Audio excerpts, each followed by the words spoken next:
Bem-vindo, meu irmão e minha irmã, ao podcast Conexão com Irlan Melo.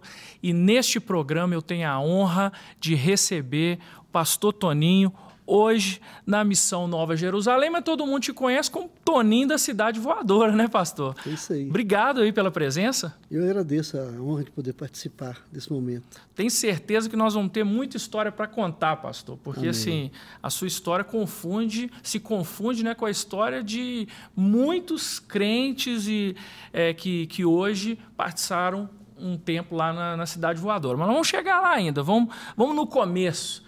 Quero saber o seguinte: como é que foi a sua conversão? O senhor nasceu num lar evangélico, não? Como é que foi o seu início da sua caminhada cristã? Eu nasci num lar não evangélico, né? Nasci num lar abençoado, nunca me faltou nada, graças a Deus. Mas eu tinha um vazio muito grande no meu coração. E quando eu estava com 18 anos de idade, foi na época que eu fiz 18 anos, exatamente. Eu gostava muito de motocicleta. Gosto até hoje. Gosto até hoje. Só que na época era diferente, né? A gente andava nas motos meio doidas aí. E eu lembro que eu estava subindo a BR, a caminho da Serra da Moeda, de motocicleta. Aí um rapaz exótico como eu também, né? Eu era cabeludão, magro, igual aquela música lá do Rebanhão. Eu era magro, dava dó, paletó listado, uma lista só. Aí Jesus entrou no meu deserto. E esse rapaz estava de motocicleta também, igual a minha. Perguntou para onde eu estava andando, para onde eu iria. Eu falei, eu vou lá para a Serra da Moeda, ver o pessoal por lá de Asa Delta, tem um campeonato lá e tal, vou passear lá e tal. Aí ele falou o seguinte, eu vou com você e eu vou te fazer a cabeça lá que você vai ficar doidão. Ó. Eu fiquei curioso com aquilo, falei, o que se passa, né? Eu, graças a Deus, não tive problema com droga, bebida, nada disso, né? Mas era um jovem muito agitado, né? Com um vazio muito grande no coração, sem paz, sem nada. E naquele momento nós fomos para a Serra da Moeda, chegamos lá numa cachoeira, paramos as motocicletas, continuamos a pé. E esse rapaz chamava-se Enio Gazedim Melo. E ele tinha se convertido. Ele era cabeludão, louro, cheio de bracelete, jaqueta de couro igual a minha, calça jeans toda desbotada. Nós nos parecíamos, né? Então Deus é maravilhoso, essa questão da contextualização, né? Sim. Se chegasse um homem de gravata, terno e tal, eu nem recebia, não dá nem ideia, nem conversar. Mas estava na mesma motocicleta que a minha, mesma roupa, mesma linguagem, e uma mensagem extraordinária. Quando ele tirou ali um Novo Testamento, aqueles idioma internacionais, aqueles cinza, e ele começou a falar, quero te convidar para uma festa. Isso já lá na Serra da Moeda? Lá na Serra da Moeda, na cachoeira. Olha.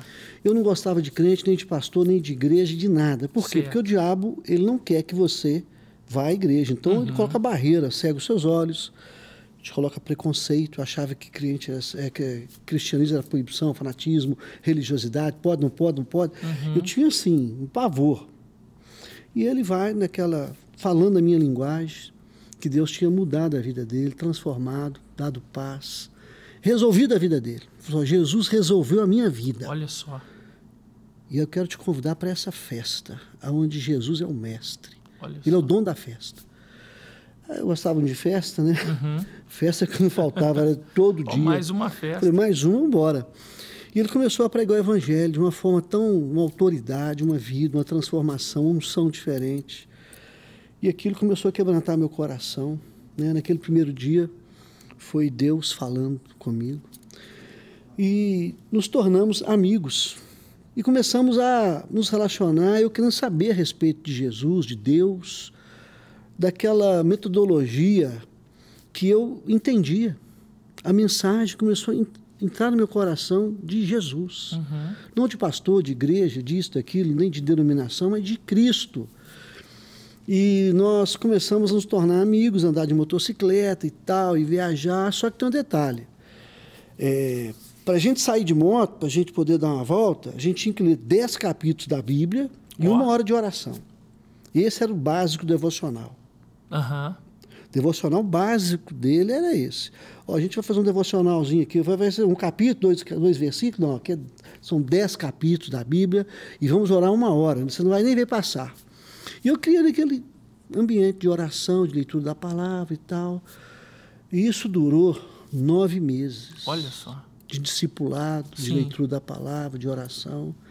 Até que um dia lá eu pedi ao Senhor que, se ele existisse mesmo, ele tocasse no meu coração. Que eu queria aquilo que ele tinha. Uhum. Aquela unção, aquele espírito, aquela paz, aquela fé salvadora de me entregar a Cristo. Que Deus, faz isso comigo. E Deus tocou meu coração. Tocou de forma extraordinária. Eu vi o amor de Deus por mim, apesar de mim. A gente aprende, né, que não é a gente que aceita Jesus, é Ele que aceita a gente, né? É a graça. Onde abundou o pecado, superabundou a graça. E Ele tocou no meu coração de uma forma extraordinária. E onde eu vi que tudo mudou, né? Mudou, eu era o filho rebelde da minha família. Eu era a ovelha negra. Todo mundo achou que não ia dar nada. Olha só. Eu era improvável, em todo sentido, você pensar.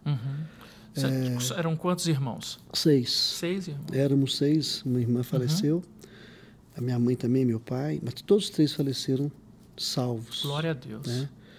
E uma coisa interessante, que depois que eu entreguei minha vida a Jesus, como que mudou todas as coisas, em tudo. Eu louvo a Deus por ter me convertido com 18 anos. Que eu ainda não sabia o que ia ser na vida, questão profissional, questão de família, de namoro, relacionamento e tal. Aí eu pude observar como que Jesus foi, assim, o divisor de águas na minha vida, na minha história, através de uma pessoa que falou do amor de Cristo para mim. Por isso que a gente tem que pregar o Evangelho. Com certeza. Semear essa semente, porque ela ela é poderosa, ela não volta vazia. E o senhor falou uma coisa interessante, que é que isso é tipo um jargão do mundo, né? As pessoas acham assim, eu vou ir para a igreja e lá é tudo não, é tudo não, é tudo não. É justamente o contrário. Na igreja você consegue dizer não. Quando você entrega a sua vida para Jesus, diferente, ao contrário. Você consegue dizer não, porque no mundo você não consegue dizer não. Você não consegue dizer não para o pecado, para as drogas, para a prostituição. Por quê? Porque você é um escravo. Já na igreja, você tem a oportunidade de fazer escolhas. E normalmente a gente escolhe o quê? Não pecar, para seguir a palavra, né?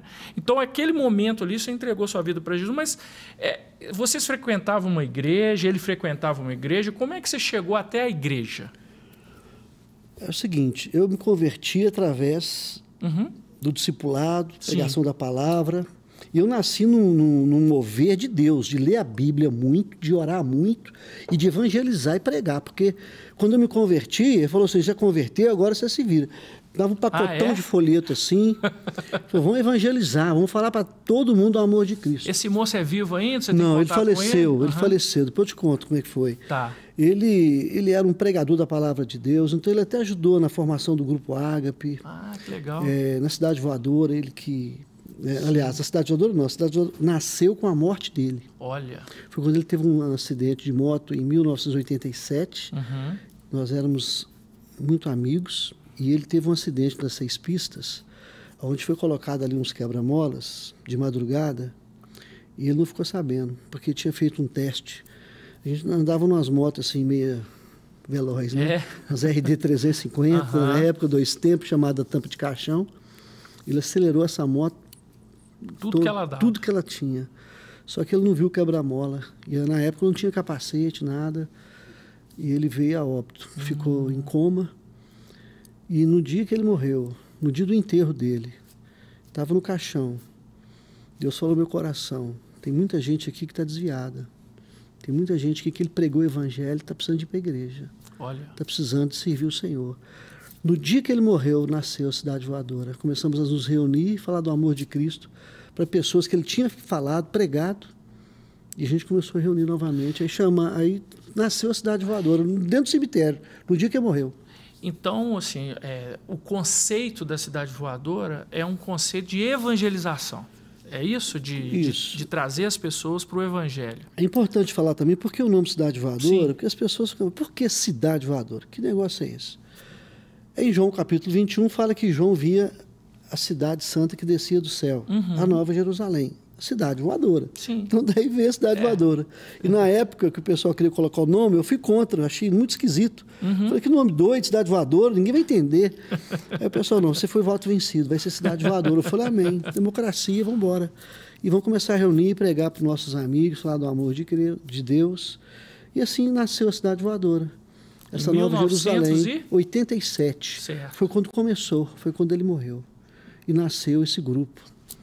Que o foco é evangelismo, primeira coisa, levar pessoas a Cristo, porque sabemos, se você levar uma pessoa a Cristo, é como ele falou, resolve a vida da pessoa. Resolve a vida dela. É o que 1 João 5,12 fala, quem tem Jesus tem a vida. Quem não tem Jesus não tem a vida. E uma das traduções do Salmo 23 é o seguinte, o Senhor é meu pastor e eu não preciso de mais nada. As demais coisas são acrescentadas, são promessas, entendeu? Então, o foco é evangelismo. Segundo, despertamento espiritual. São pessoas que aceitaram Jesus, mas ficaram feridas, abatidas, decepcionadas pelo caminho. Então, a gente usa a questão do despertamento para a pessoa voltar para Jesus. Não ficar desigrejado, voltar para a casa do Pai. E terceiro, sabemos que o ministério... Deus usa advogado, político, médico, engenheiro, mas Deus usa pastores, missionários, músicos. Verdade. Cada um tem um chamado. Então, nós criamos um chamado de pessoas que têm um chamado para pastorado, missionário, músico, administração. Não é questão do profeta, do evangelista, do mestre, do pastor, do doutor. Né? Aí a gente ajuda encaminhando um seminário de treinamento para que as pessoas possam se capacitar, se preparar para servir a Deus da melhor maneira possível. Pois é, mas quando vocês começaram, como é que foi essas primeiras reuniões? Como é que vocês decidiram onde iria ser? Conta pra gente. Começou a reunião no Parque Municipal, de tarde, na grama. Olha só. Sentado na grama lá. E eu lembro uma vez que eu fazia muita trilha de motocicleta e nesse dia eu atrasei muito para a reunião. Para você ter ideia, eu desci de moto lá de Macacos e fui para a reunião, né? Eu deixei a moto no reboque, e eu fui para a reunião de moto de trilha, todo cheio de barro. E a hora que eu cheguei para a reunião, ninguém nem quis saber, nem notou. Nem olhou que você estava... Não, o pessoal nem olhou que eu estava com a moto, com roupa de trilheira e sujo de barro, certo. Bota tudo de lama, eu todo escabelado. E cheguei para a reunião, pessoal, quer dizer, naturalmente, tranquilo. Quer dizer, um grupo assim, pessoas chegavam lá de qualquer maneira, ninguém ficava preocupado como é que estava. Com roupa. Nada. E era louvor a Deus, pregação da palavra e oração. Convidava os amigos para participar. E de repente começou a crescer bastante, né? Depois foi crescendo, a gente foi reunindo. Nós começamos a reunir no Parque Municipal, depois nós começamos a reunir no Alto Afonso Pena. Aí foi na casa do Alex também, um amigo nosso, ali no bairro de Lourdes. Depois, a Cidade Voadora começou a receber apoios de igrejas, né, que nos ajudaram muito. A primeira igreja presbiteriana, inclusive, eu fui pastor da... Ali da Praça ABC? Eu fui pastor da juventude lá, junto com o pastor Ludigero na época, né? Então, a igreja cedeu espaço para nós lá na primeira presbiteriana. Depois, nós tivemos apoio também... Aí depois fomos para um teatro, Casa Nova, ali na Afonso Pena 1500, 18º andar. Depois tivemos o apoio da Igreja Metodista Central, pastor que estava lá na época, Wesley, né? Nos apoiou bastante. E assim foi, geralmente nós reunimos segunda-feira. Vocês chegaram a ficar numa caiaca? Não, na caiaca não. Né? Foi ali na Afonso Pena 1500, em frente ao Palácio das Artes, 18º andar. E ali que a gente se reunia toda segunda-feira. Entendi. Toda segunda. E sempre interdenominacional? Sempre, sempre. A questão da Cidade Voadora, ela não é uma questão política. Né? Nós cremos que Deus usa a política, nada a ver, nada contra a política. Ela não é denominacional, nada contra a igreja também. Né? E é uma questão que nasceu do coração de Deus para que as pessoas pudessem ir aonde Deus quisesse levá-las para servir o Senhor. Né? Então, é uma questão interdenominacional. Mas, por exemplo, imagine que uma pessoa lá aceitou a Jesus e ela começou a ir nas segundas-feiras. Havia um trabalho de se encaminhar para uma igreja? Isso, esse trabalho era muito sério. Uma missionária que fazia esse trabalho. Pegava o endereço da pessoa e encaminhava a igreja mais próxima da casa dela. Mas, geralmente, essa pessoa que ia para a Cidade Voadora era um amigo que levava. Então, aquele amigo já fazia a ponte. Sim, aproveitava Era para a igreja dele. Mas quem ia e caía de paraquedas lá, a gente encaminhava uma igreja mais próxima da casa dele. Uma igreja que estava em vínculo conosco. Pastores sérios, igrejas sérias. Vai para a igreja do fulano de tal. É importante você ir para a igreja mais próxima da sua casa, servir o Senhor. Isso que a gente fazia, encaminhava as pessoas para uma igreja local. Desse momento, pastor, da sua conversão, o senhor contou um pouco da história da Cidade Voadora, mas como que foi o seu chamado ministerial? Como que o senhor enxergou que havia um chamado para a sua vida no ministério pastoral? Quando eu converti, eu orei basicamente por duas coisas importantes.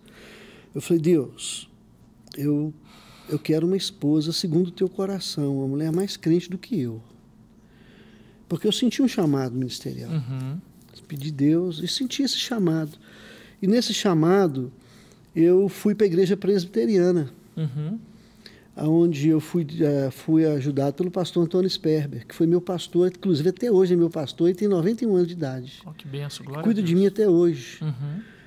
Na Quinta Igreja Presbiteriana. Ele foi meu pastor, Onde cuidou que é de a mim. Quinta? No Barreiro, na No rua Barreiro. José Gonçalves, ali, perto do Clube Comercial. Sim. Foi ali que eu fui acolhido pela juventude no acampamento de carnaval, Olha em só. Jaboticatubas. Estava um jovem, né, desnorteado, fui e falou, quero ir para a igreja. E aí Deus me levou para essa igreja, e esse pastor cuidou de mim. Aí eu fui para um seminário, fiz um seminário batista, depois eu fiz um seminário presbiteriano, e eu senti um chamado, fui ordenado pastor em 1987 pelo Presbitério Oeste de Belo Horizonte. Fui pastor da presbiteriana 30 anos, fiquei na presbiteriana 40, e o ciclo fechou e Deus me encaminhou para Nova Jerusalém. E a presbiteriana é a igreja que eu amo até hoje, né? Amém. Coração. Eu lembro do senhor ali naquele local que antes era o que eles chamavam de Mafufo. Sei. Ali era dentro da denominação, não é Era isso? uma igreja, igreja presbiteriana. É a igreja presbiteriana, né? Foi O senhor isso pastoreou mesmo. lá. Pastoreei. E aonde mais? Eu fui pastor em Divinópolis. Eu comecei o meu ministério em Divinópolis, lá na cidade de Divinópolis. De Divinópolis, eu fui para a primeira igreja presbiteriana de Belo Horizonte. Aqui na Ajudei Praça ABC. Na Praça ABC, fiz parte da equipe pastoral lá, com a juventude. Fiquei um período nessa primeira igreja. De lá, eu fui para a Universidade Mackenzie, em São Paulo, onde eu coordenei a capelania da Universidade Mackenzie. Só que antes eu me casei, a minha esposa é médica, e lá ela fez a residência em oftalmologia, na área de transplante de córnea e catarata e tal. Ela se especializou e tirou o título de especialista em oftalmo. E eu fui a coordenador da Universidade Mackenzie. E lá em São Paulo, eu trabalhei na Igreja Presbiteriana da Penha, onde eu fui pastor também. E na Comissão Nacional de Evangelização, que era uma comissão, hoje chama outra comissão, né? Que eu era um dos evangelistas que viajava o Brasil inteiro, dando curso, treinamento e cruzada de evangelização nas igrejas, nos presbitérios e nas cidades, né? Nas regiões. Nesse tempo, o senhor ainda existia a Cidade Voadora ou o senhor deu um tempo na Cidade Voadora? Como é que foi assim, Quando a cronologia? Eu fui para São Paulo, não, a Cidade Voadora, ela sempre existiu. Quando eu fui para São Paulo, eu vinha uma vez por mês para a Cidade Voadora. Certo. As pessoas tocavam a Cidade Voadora, louvor, adoração. Uma vez por mês eu vinha para pregar, para estar com o pessoal, para reunir mas acontecia semanalmente? Acontecia semanalmente. Certo. Uma coisa assim extraordinária, do coração de Deus mesmo. Tinha banda famosa, empregador famoso, nada disso. O pessoal não queria nem saber quem ia. Eu sabia que ia ter um louvor e uma mensagem de Deus. Uma adoração na boca de Deus ali, que eles iam sair alimentados. Era isso aí. Nada mais. E não precisava mais que isso, né? Claro, a presença de Deus é que faz a diferença, né? Mas chegou um ponto que teve um momento que ela deu uma parada ou não? Teve um momento que ela deu uma parada depois que basicamente eu saí da denominação, saí da igreja, Porque nós paramos com o trabalho em Belo Horizonte e fui para Contagem. Certo. Onde era essa boate Mafum, se tornou igreja. Era uma casa de show, né? Sim. Era uma boate. E nessa casa de show tinha uma estrutura muito boa. Cabia muita gente, Certo. só o mezanino extraordinário. E lá a gente fez um trabalho com a Cidade Voadora muito eficiente, né? Levamos lá o Juliano Som, o Fernandinho, a Oficina G3, a Nívia, o David Killian, o André Valadão. Muitas pessoas começaram a participar da Cidade Voadora, porque conheciam já o Ministério, e a gente fazia esse trabalho lá em Contagem, na Presbiteriana Central. Certo. Né? Aí depois eu saí da denominação, fechou o ciclo, Deus queria me usar em outro lugar, aí ficou esse período. Teve também a pandemia, aquela coisa toda. E agora nós estamos pensando em retomar. E aí, esse que eu queria falar com o senhor. Qual que é a ideia? A ideia é retomar? Vocês estão retomando? Como é que foi? Conta pra gente. Fizemos um evento agora no Minas Centro, foi uma bênção. Verdade, né? Eu tive lá, eu vi. Foi uma festa que a gente fez para dar uma relembrada na Cidade Voadora, e foi uma bênção. Nós colocamos nas redes sociais, o irmão lá, o Isaías Saad, veio estar conosco. Foi uma bênção mesmo. Quando ele ficou sabendo que era Cidade Voadora, que era evangelístico, ele falou, faço questão de ir sem cobrar caixinha, sem nada. Que bênção. Eu vou abençoar o ministério. E foi realmente uma bênção. Né? Agora, o próximo evento, Cidade Voadora, ela sempre foi apoiada por uma igreja. Certo. E olha para você ver, ela já foi apoiada pela Presbiteriana, ela já foi apoiada pela Igreja Batista, pela Igreja Metodista, entendeu? Sempre uma igreja diferente, às vezes, Deus usava para apoiar o nosso ministério, dando cobertura espiritual. E cedendo até o templo, para que a gente pudesse nos reunir e fazer o trabalho. Então, nós estamos pensando em retomar agora nessa situação de orar para saber onde Deus nos quer, para abrir essa porta, para que a gente possa dar continuidade a esse ministério, pelo menos uma vez por mês. A ideia seria toda a última segunda-feira, que é um dia mais tranquilo, evangelístico, cada um levar um amigo, para que as pessoas conheçam a Cristo e um despertamento espiritual também. Amém. Você que está nos acompanhando aí, eu quero inclusive colocar as redes sociais, as nossas redes sociais, a minha, do pastor Toninho. Quem sabe Deus não está tocando no seu coração e você vai fazer um contato com o pastor Toninho e vai falar o seguinte: olha, eu quero a Cidade Voadora aqui na minha igreja. Minha igreja cabe a Cidade Voadora. Eu quero retomar a Cidade Voadora. Então, o meu Instagram é @irlan.melo, o do pastor Toninho é @Cidade Voadora ou então @PRToninho _Cidade Voadora. Faça contato com ele aí, eu tenho certeza que você vai ser abençoado. Isso aí é receber a arca na sua casa, pode ter certeza. Pastor, nesses anos todos de evangelho, de caminhar com Jesus, se o senhor pudesse pensar ou selecionar uma grande ou a maior experiência que o senhor teve com Deus, o que o senhor poderia contar para a gente aqui? A maior experiência com Deus é o direcionamento que Ele deu à minha vida. No meu casamento, enviando uma esposa para mim maravilhosa, porque a Bíblia fala que mulher virtuosa, quem achará? O seu valor excede finas joias. A gente não acha, é Deus que dá, é um presente. Verdade. Fala que a fazenda, a herança vem dos pais, mas do Senhor vem a mulher prudente. E a Bíblia fala que quem achou mulher acha uma coisa boa e alcançou a benevolência do Senhor. Então, eu louvo a Deus pela companheira, esposa que o Senhor me deu. Orei 14 anos para casar. Uau. Me converti e orei, porque eu tinha um chamado, né? Eu fui para o seminário, fui me preparar, dei o meu melhor, sabe? Fiz tudo que poderia fazer na questão intelectual, teológica. Eu sabia que Deus tinha um propósito, eu queria dar o melhor para Deus. Mas eu falei, Deus, eu preciso de uma esposa mais crente que eu. Eu não quero uma mulher que eu preciso fazer, discipular, ajudar, evangelizar. Ô Senhor, me dá uma mulher pronta, cheia do Espírito Santo. Porque eu sou um pastor, missionário, evangelista. Eu preciso de alguém do lado que some, que vá do meu lado. E foi maravilhoso, né? Eu orando e Deus... Foi, inclusive, eu a conheci na primeira igreja presbiteriana. Eu era pastor da juventude e nós nos conhecemos lá. E foi uma forma, assim, extraordinária que Deus fez comigo. Quantos filhos? 3. E qual que é o papel da família no pastoreio de um pastor, na vida cristã de um pastor? Como é que funciona isso para o senhor? Seguinte, se o pastor não tiver uma esposa mais crente do que ele não aguenta o ministério. Não, ele não suporta. Eu não suportaria. Tudo que eu suportei até hoje, se eu faço suportar, são guerras, batalhas. Sim. Quem almeja o episcopado, o ministério, excelente obra almeja. É uma bênção. É uma grande bênção ser pastor, um chamado. Agora, se você não tiver do lado uma mulher que realmente tem um chamado de ser esposa de pastor, uma companheira que ama o Senhor até mais do que a gente, a barra é muito pesada. Então, dificilmente dá certo o ministério. A pessoa não aguenta, porque uma hora chega que ele precisa de uma... Como diz, né? Melhor ser dois do que um. Se um cair, o outro levanta. Se um ficar frio, o outro aquece. Então, na questão pastoral, a esposa é fundamental. Por isso que eu orei bastante tempo. Quando tem reunião de oração, pastor, então, você quer qual que é o seu pedido? Eu quero casar. Eu quero casar com a mulher de Deus mais quente que eu e tal.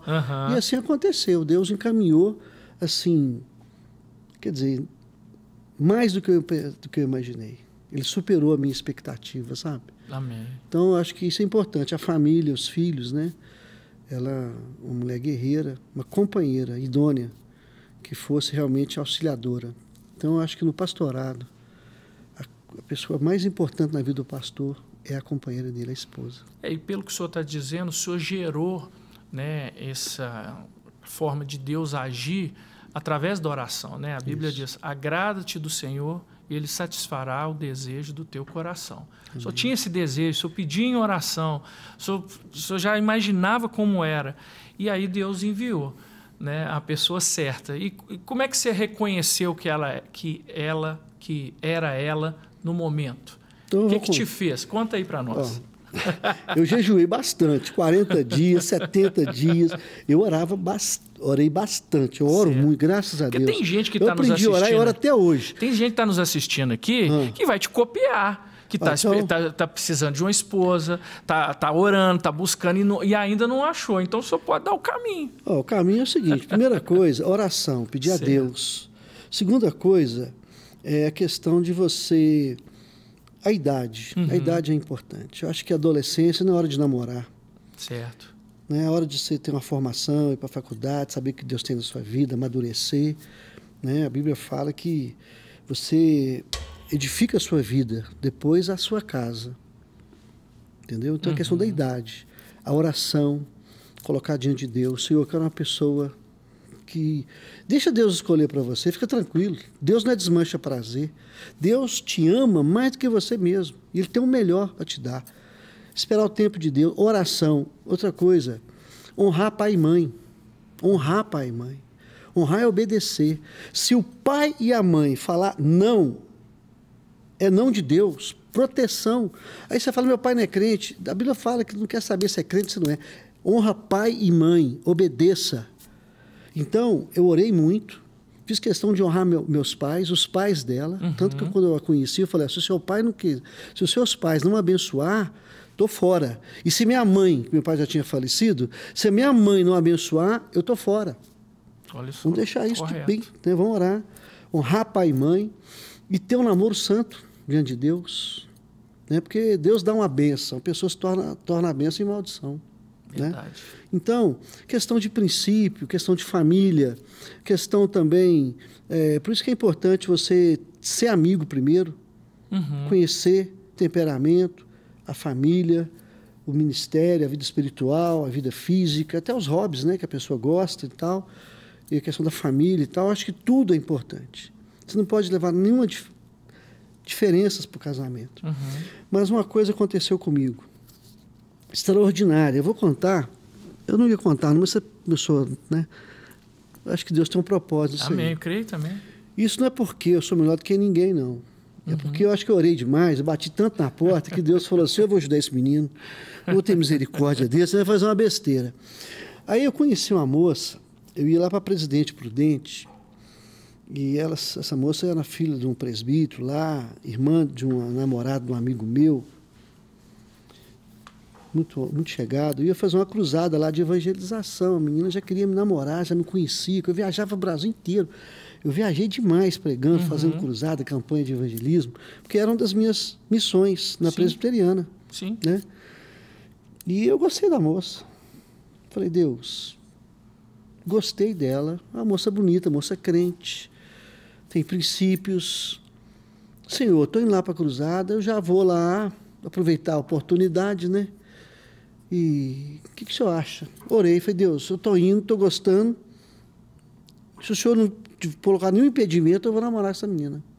Eu orei assim, falei, eu estou indo, tem 14 anos que eu estou orando, já estou necessitado. Né? Pastor solteiro, rapaz, morando sozinho, chegava em casa, não tinha ninguém, nem um passarinho, nada. Falava assim, Deus. Aí eu falei com meu amigo, ó, nós vamos lá, eu creio que vai ser bênção essa cruzada. Vamos aproveitar e vamos sair para jantar com a moça, conversar com os pais, que é a coisa toda. E já fui já engatilhado, e ela engatilhada de lá e eu de cá.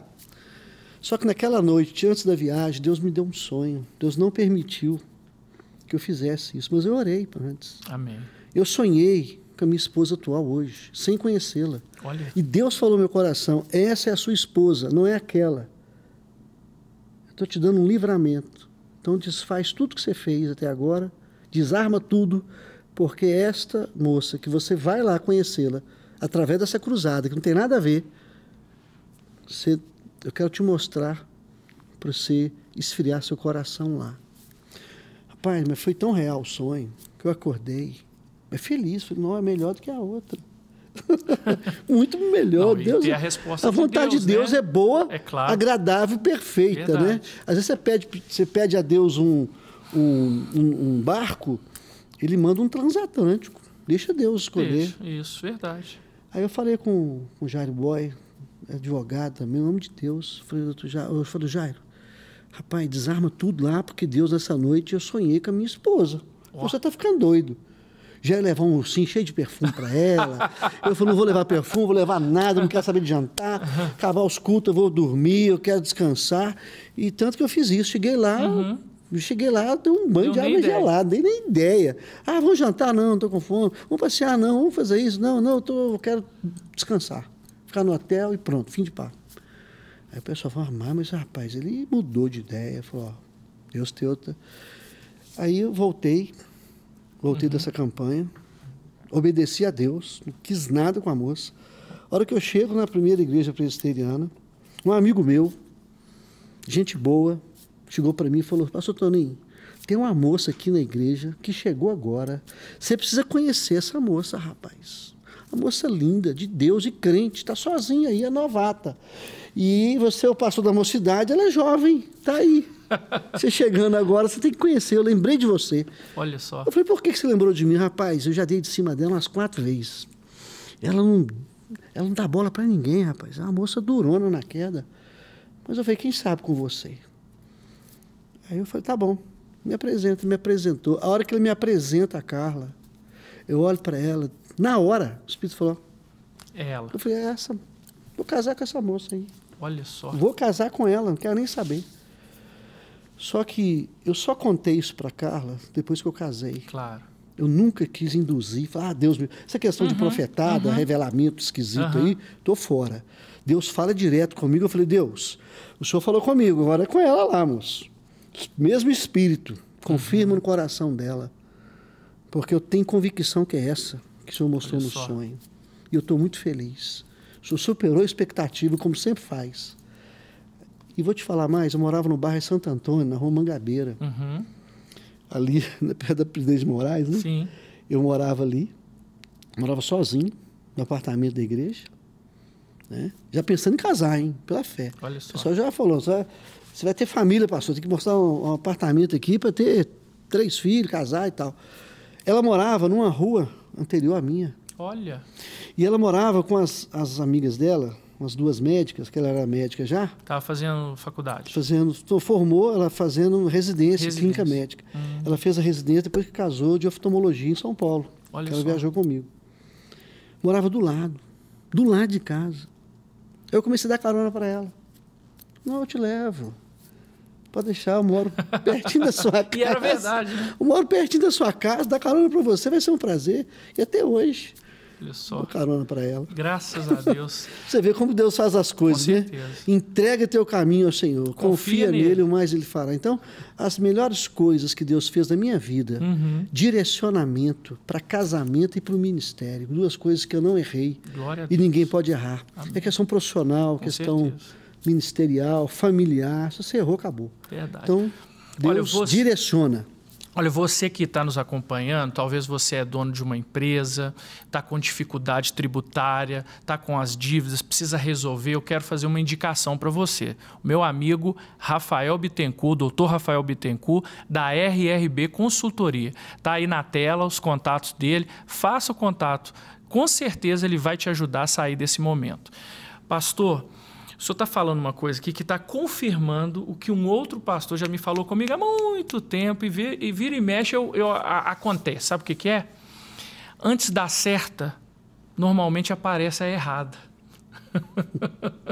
Então, cabe a você o discernimento. Porque, infelizmente, né, acontece de você entrar num caminho errado, porque você não ouviu a voz de Deus. No seu caso, Deus te revelou através de sonho, mas também você estava buscando.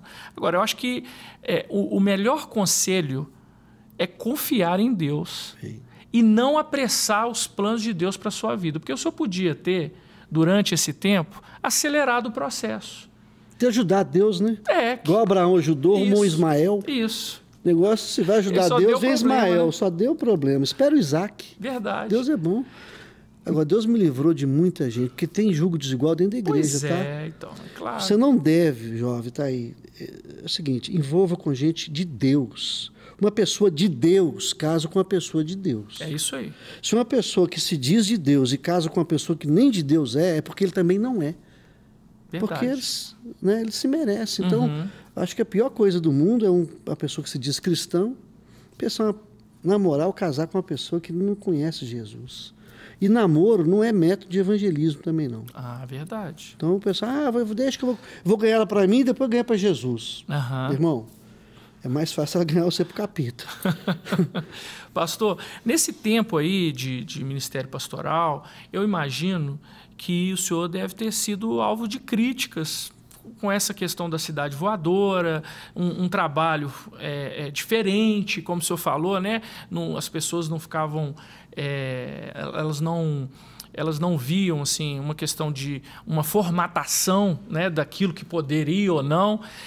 Como que o senhor lidou, ou como que o senhor lida com as críticas no ministério?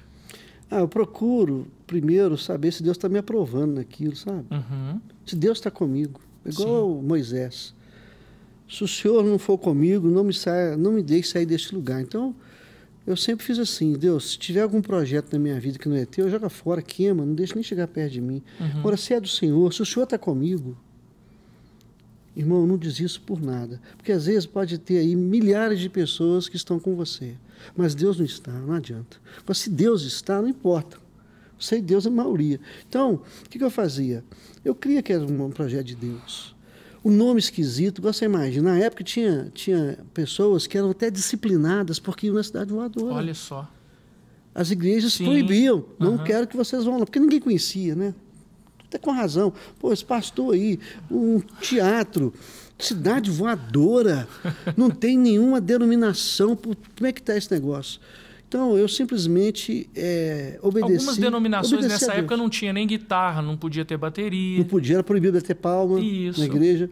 E lá, guitarra, bateria, palma, mas tudo com ordem e com decência. Sabe o que a gente falava lá? Sim. Seguinte, você que pula demais na sua igreja, que você pula menos. E na sua igreja você não pula nada, que dá um pulinho de 2 centímetros. Então, meu irmão, vamos fazer uma coisa equilibrada. Dava ênfase em quê? Na palavra de Deus. Alimento no evangelho, espiritual, né? Na mudança, transformação que o evangelho produz no coração. Então, as pessoas chegavam lá achando que é auê, entretenimento, e eles se deparavam com o poder de Deus, Espírito Santo, a adoração. A gente levava a sério a questão da adoração e da pregação do evangelho, que transforma, que muda, né? Que não volta vazia, semente poderosa.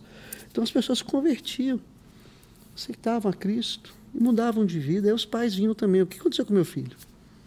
Tinha uma época que Mas o senhor nunca recebeu assim, uma crítica direta de alguém, de um pastor que ficou chateado? Não, já recebia direto, não. Do pastor falar assim, não, você está roubando minha ovelha, você está levando minha ovelha. No início ele falava, mas depois ele via que a ovelha dele voltava com as 10 para casa. E aí era bom, né? Falava, então tá bom. Ele liberava 5, voltava 10. Porque eu nunca, na Cidade Voadora, nunca convidei ninguém para ir para minha igreja. Olha só. Nunca. Uhum. Olha o que eu estou falando. Nunca chegar, eu sou pastor da... Nunca vai para a igreja mais próxima da sua casa. Uhum. Honra seu pastor, ama a sua igreja, dê fruto onde é que você nasceu, floresça onde Deus plantou você. Porque eu creio que igreja, quem manda as pessoas para a igreja é Deus. Deus que escolhe a igreja para a gente. Uhum. Não precisa ficar disputando membro, ou então querendo fazer proselitismo. Então, cidade nunca existiu isso. Por isso que hoje, graças a Deus, a gente tem uma credibilidade boa para quem já conheceu o trabalho, ver que isso não existiu. Né? Essa questão de tirar membros, de encaminhar para outro lugar, nada. Pelo contrário, a gente fazia com que as pessoas convertidas fossem para a igreja, honrassem o pastor, amassem a sua igreja, a sua denominação, independente de qual fosse. Honra seu pastor, dê fruto onde ele plantou você, o Senhor te plantou, floresça lá e tal. Essa é a nossa, até hoje, mensagem. Glória é a essa. Deus. Aí. O senhor falou em determinado momento que a cidade voadora ela não tem uma conotação política. Mas eu quero perguntar para o senhor o seguinte: qual é a importância da política hoje na igreja? Ou a igreja deve se envolver com política? Como que o senhor entende hoje esse relacionamento entre política e igreja? Tá. Eu acho o seguinte, que eu creio que a questão política é um chamado, é uma vocação, assim como o pastor. Uhum. Né? Assim como Deus usou Esdras, Neemias, José do Egito, tantos estadistas ali que foram usados por Deus para mudar a nação, para mudar o país, né? A sua geração, Daniel, né? Sadraque, Mesaque, Abednego. Então a igreja ela deve se envolver no sentido de ensinar e de crer que Deus pode ter na igreja dela pessoas vocacionadas para abençoar o Brasil, abençoar a cidade, o Estado, entende? Eu sou contra o pastor, que é um pastor chamado por Deus, ele se rebaixar a querer ser um político. Se ele é um embaixador do reino de Deus, ele ser um embaixador aqui na terra, ele tá afundando. Eu penso assim, que o ministério é maior. Então eu penso assim, às vezes o pessoal, sou pastor, aí você vê que quando ele começa a querer, o ministério dele acaba. Ele é o fulano, ele não é mais o pastor fulano de tal.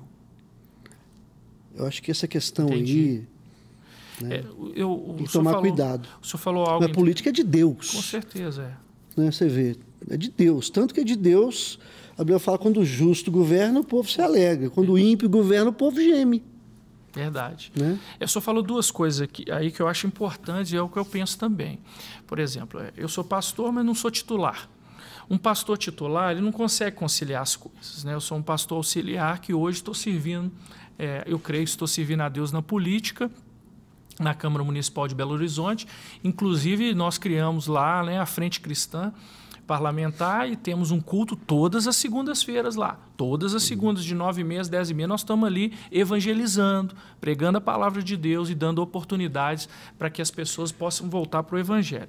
Mas o senhor disse algo que eu creio que é uma verdade. Nós não podemos, pastor, nos omitir, porque a ovelha, muitas vezes, ela não tem a direção correta.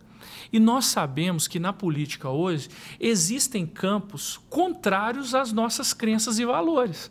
E que se o pastor não direciona, se ele se omite, ele vai permitir que essa ovelha possa estar, por exemplo, votando ou colocando uma pessoa num parlamento ou como um chefe de poder executivo que tem valores e princípios contrários a ela própria, que vão prejudicar.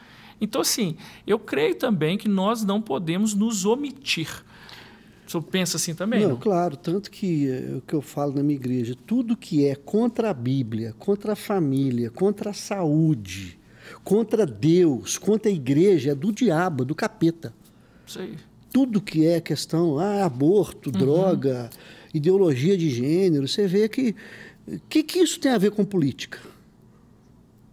Eu creio que é educação, Sim. segurança, economia, transporte e tal, né?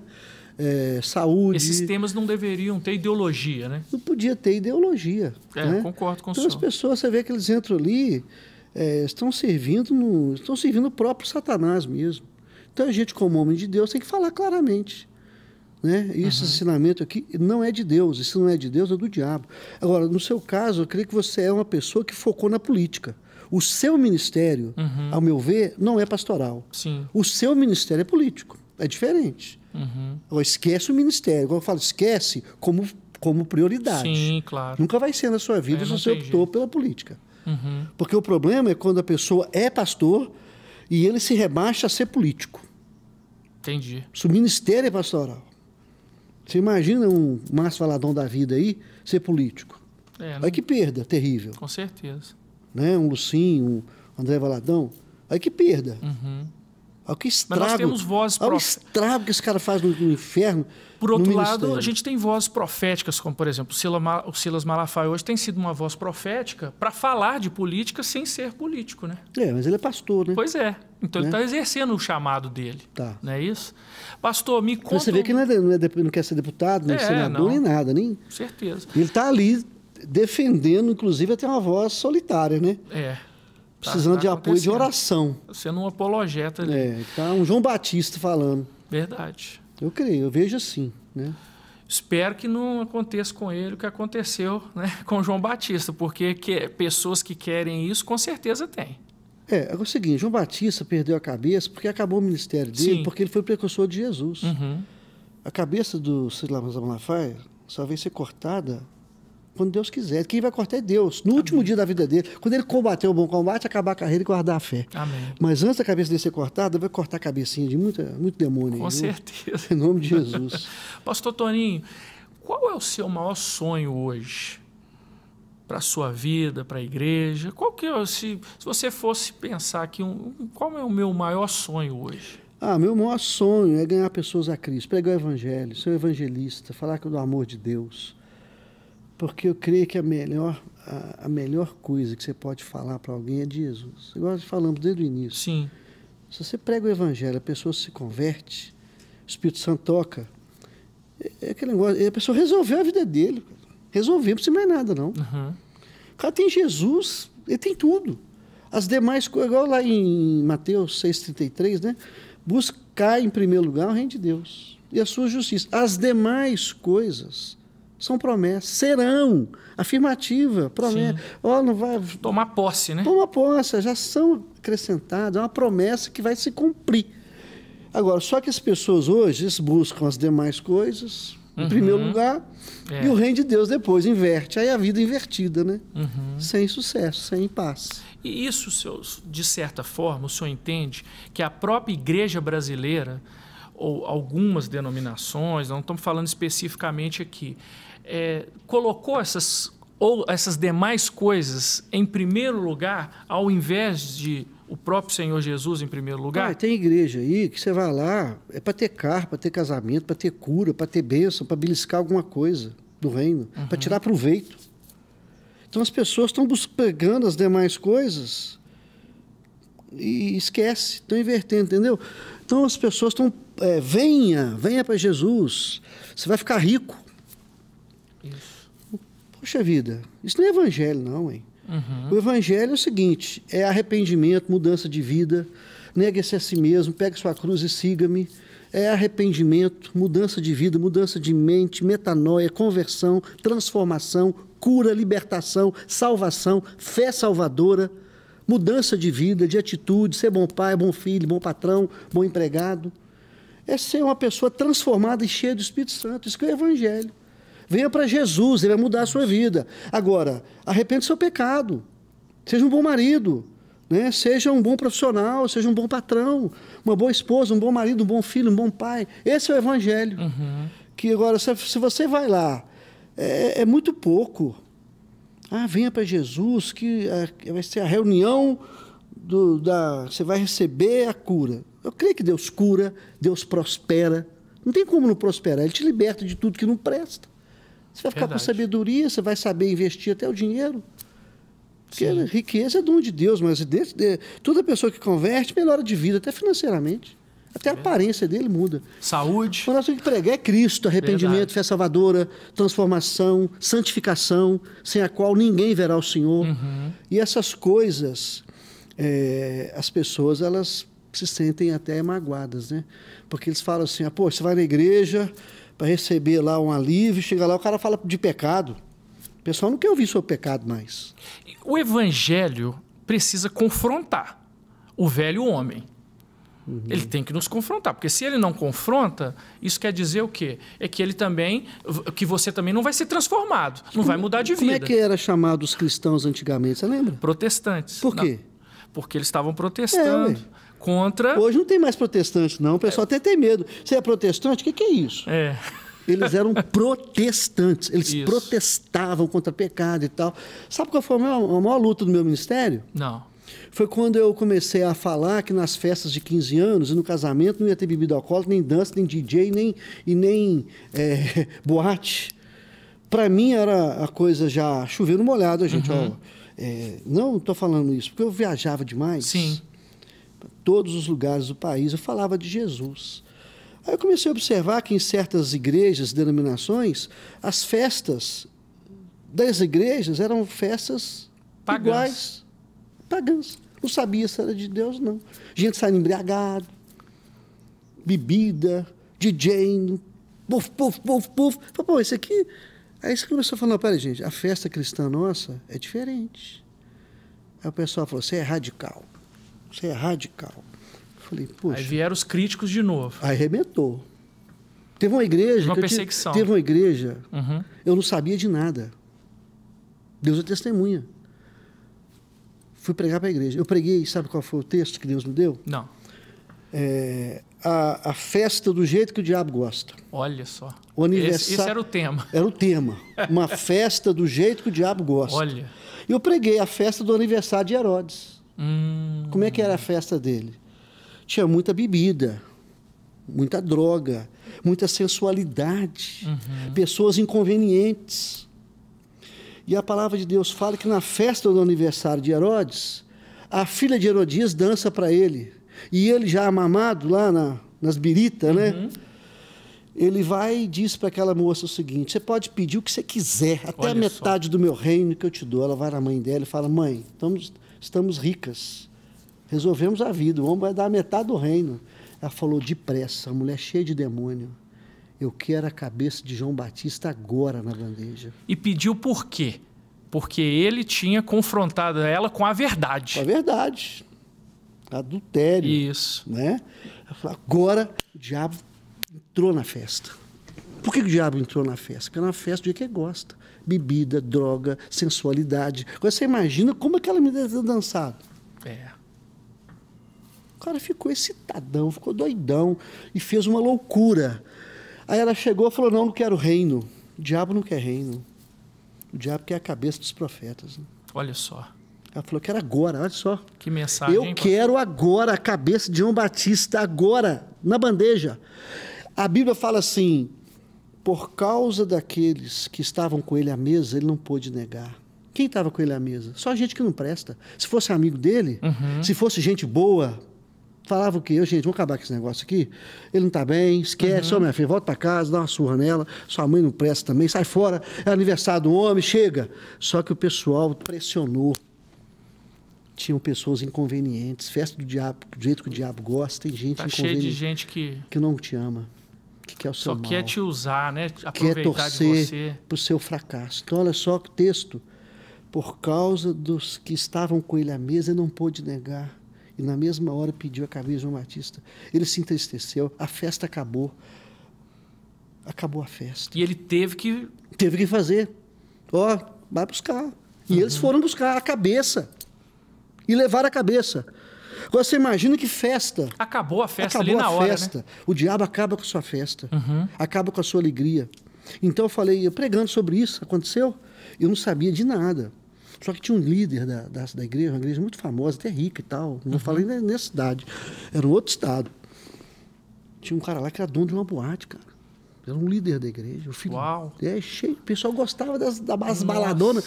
E o pessoal achou que eu fui pregar isso por causa deles. Eu nem sabia, nem imaginava. E foi uma mensagem, uma festa do jeito que o diabo gosta. Eu falei, falando. E o resultado é morte, é tristeza, é angústia, vai acabar com a sua alegria, sua família vai embora. Falei, A hora que eu terminei, eu falei, vamos orar. O cara me buscou, falou, pastor, sai pela porta de trás. Porque essa mensagem que acabou de pregar, se você sair lá na frente, você não chega no céu. Mesmo. Foi assim, você acredita? Porque ali, naquela igreja, tinham pessoas que a festa deles era do jeito que o diabo gosta. E era isso que eles precisavam ouvir. Porque Deus te inspirou justamente para falar sobre isso. O aniversário de Herodes. Agora, o senhor falou isso aí, dessa questão da festa do jeito que o diabo gosta, e das pessoas que muitas vezes estão do nosso lado, e são pessoas que, na verdade, só querem te sugar. Tem pessoas que elas só estão do seu lado por aquilo que você oferece para elas. Se você não tiver mais nada para oferecer, elas vão embora. Elas te abandonam. Não. Por quê? Porque elas estão interessadas no que você tem. Não é a sua mensagem, não é o que você é, não é o seu caráter, não. São as coisas que ela pode obter. Isso, infelizmente, acontece, inclusive, dentro da igreja. O senhor acredita nisso ou não? Eu chamo os amigos urubu, né? Eles ficam quietinhos, faz nada, só esperando, paciente. Mas a hora que tiver alguma morte ali, eles vão comer, eles vão atacar na hora. Não é o amigo águia que tá, é o urubu mesmo, né? O abutre. Infelizmente, mas né, é bom, sabe, irmão, a gente passar por tribulação, claro, crise, sabe por quê? Porque no deserto você vai reconhecer quem realmente é seu amigo e está com você, sabe? Igual Davi, quando sai de Jerusalém pela rebelião de Absalão, quando ele sai para o deserto, ele viu quem era que estava com ele, os comandantes, os amigos, o exército verdadeiro de Davi foi formado no deserto. Então, eu passei crise na minha vida ministerial, muitos problemas, mas eu pude perceber e aprender quem realmente me amava pelo que eu era, pelo que eu sou, não pelas coisas que eu poderia oferecer, sabe? Glória a Deus. Mas tem essas pessoas. Tem o Absai, tem o Itaí, tem os valentes que Deus coloca no caminho da gente, né? É igual o pessoal só lembra dos reformadores. Mas se você estudar a reforma, os pré-reformadores. Prepararam o caminho. Morreram. Todos morreram. Que prepararam o caminho. Entendi. Pastor, nós estamos chegando no final, passa rápido, né? Mas eu gostaria que o senhor pudesse deixar uma mensagem para as pessoas que estão nos assistindo, para a sua igreja, para as suas ovelhas, aquilo que Deus colocar no seu coração. Eu tenho certeza que muito do que o senhor falou aqui é uma inspiração para todos nós, mas que o senhor pudesse deixar uma mensagem para as pessoas. A mensagem que eu gostaria de deixar para os irmãos é o seguinte: não jogue sua vida fora, não. Mas o que fazer para não jogar a vida fora? Faz igual Moisés. Moisés, quando foi sair do Egito, ele falou com Deus. Teve um momento lá que ele falou: Deus, se o Senhor não for comigo, não me faça sair desse lugar. Se Deus não for com você, não saia de onde você estiver. Se Deus não for no seu casamento, no seu ministério, no seu trabalho, nos seus negócios, nas suas decisões, se algum projeto da sua vida que não for de Deus, pede Deus para queimar e para destruir, para não fazer parte da sua vida. Ela só vai te dar dor de cabeça.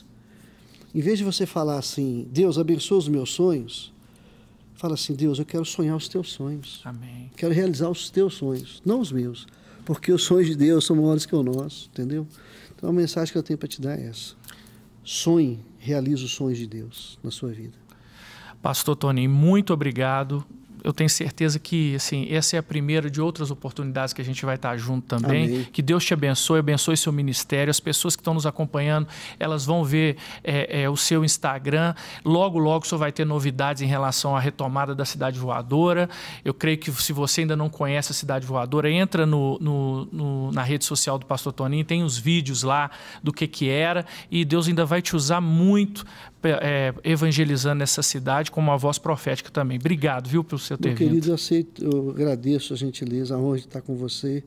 Saber que você é um homem de Deus também. Amém. Vai fazer uma grande diferença nesse país aí. Amém. Eu creio em nome de Jesus. Eu também creio. E você que está nos acompanhando, que Deus abençoe a sua família. Eu quero deixar Eclesiastes 9:8 para você. Que em todo tempo sejam alvas as tuas vestes e que o azeite não falte sobre a tua cabeça. Quando fala de vestes alvas é santidade e azeite sobre a sua cabeça é a unção do Espírito Santo. Tenha uma semana de bênção e de vitória. Um forte abraço. Amém.